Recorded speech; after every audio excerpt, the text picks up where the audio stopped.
के पुतोह बनबे कहिया गे कहिया गे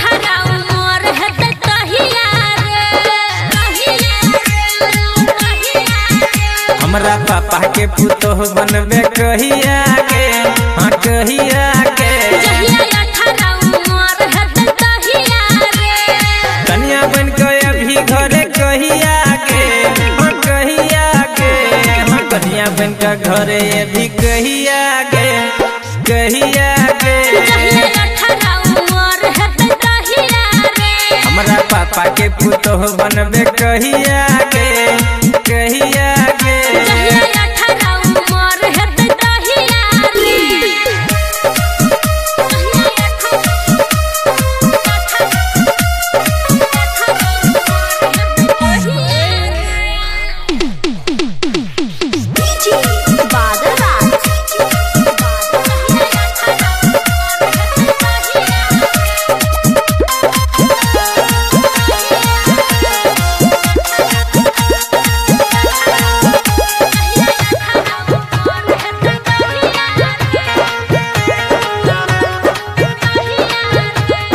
बचपन के प्यार तू भूल तन जेबही आगे बचपन के प्यार तू भूल तन जेबही 18 से पहले बदल तन जेबही राखे भरोसा बदल बोले हमरे टाइम से पहले पहुँच जेबो हमरे खेलबे लव वाला खेल तू कहिया गे हाँ कहिया गे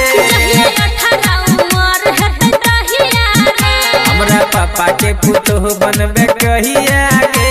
हाँ कहिया गे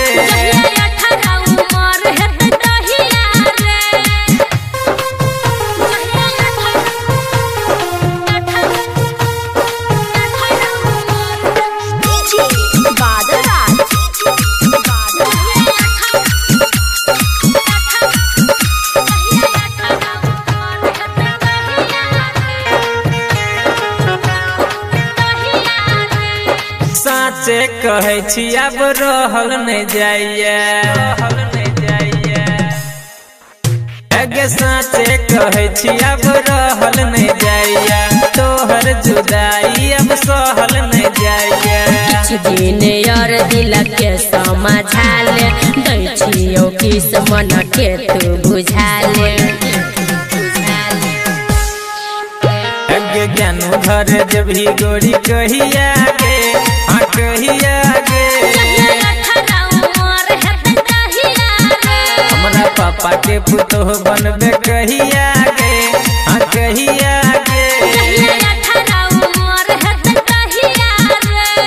कन्या बन के अभी घरे कहिया गे